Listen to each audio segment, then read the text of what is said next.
so sorry to have to tell everybody this. It's not. It's really just. It's breaking my heart, and it's. I might just say straight.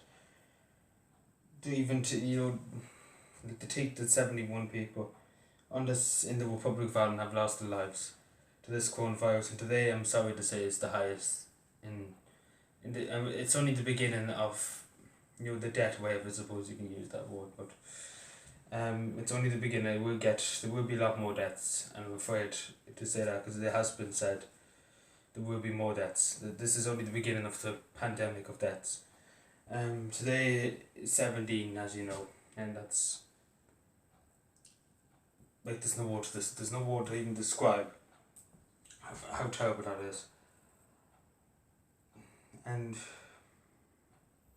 it's just the cases, the amount of cases. There were only 5 people.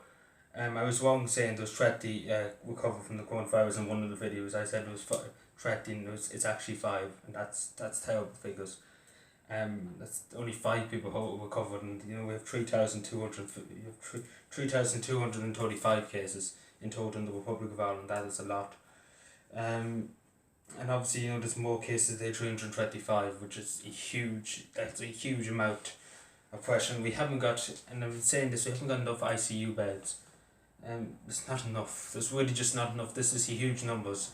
If someone takes this severely bad, we don't have the numbers. We don't have the number of beds, and unfortunately, people will die because of that mistake, and because of that, lack of ICU beds. A lot of people will die, and a lot of people with only conditions will die too because it's taken away, resources from the only health service, from accident emergency, things like that, and it's taking away nurses and doctors. As we know, the number of nurses and doctors who have the coronavirus is unfortunately gone up extremely high now. It's nearly 600 nurses and doctors who have the coronavirus. And I don't even have to explain, how needed they are at this moment in time in this country.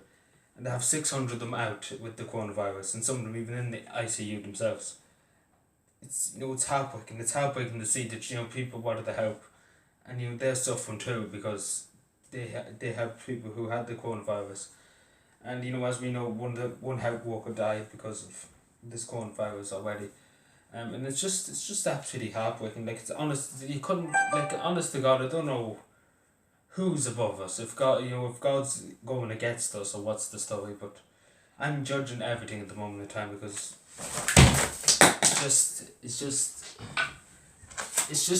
it doesn't make any sense. It really just doesn't make any sense. All this pain and all this suffering. What is it about?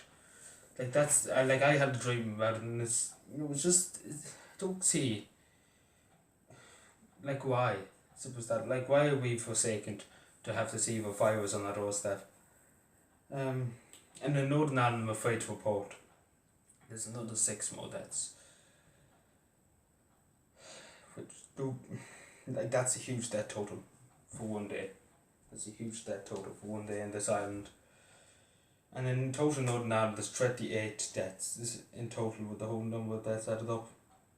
I don't have them. I think there's 53 extra kids in Northern Ireland. They could have went up. They haven't said, but I will talk about Cavan Mullen in another video, because Cavan. So one part of Cavan is, I'm afraid to say, it's gone out of control, and it's going to get worse, and it's not pretty. The situation, in one part of Cavan is very, very desperate. And it's because we failed, I suppose, to detect it earlier, and that's the reason why we failed. The state failed to protect it, to detect it. These people were waiting on lists and lists and lists to be tested, and we failed. We completely failed. Like, it's our fault. It's the state's fault that cluster did happen in Cavan. It's totally our fault for it, because we should have been more prepared. But no health service in the world could be prepared for this huge amount of suffering across the whole world. Not even the United States can cope with this. And they're the biggest economic powerhouse in the world, and not even they can cope. And as we see in New York, it's just bodies upon bodies upon bodies into morgues, and there's no word to describe it. It's really just, there's no words in New York, or there's no words for Spain, and there's no words for Italy, because it's just so heartbreaking. all these human beings have lost their lives because of one virus. And there's 800 dead in one day in Spain. Like, if that came to Ireland, and I might just say it straight to people, we couldn't cope. The health service would collapse. 800 deaths in one day would absolutely bring down our whole country in a minute.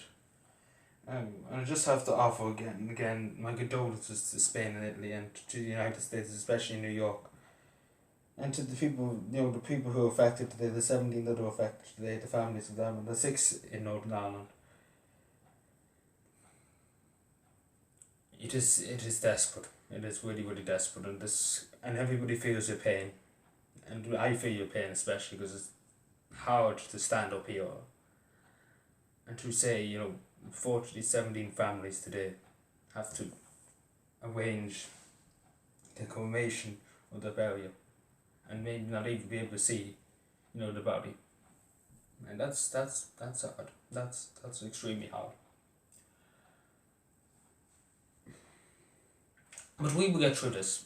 This is only for a few weeks at most, and we will get through this. We will get through this as a country. Unfortunately, there will be many deaths. Unfortunately, that's very obvious to see, and we have to admit there will be a lot of casualties.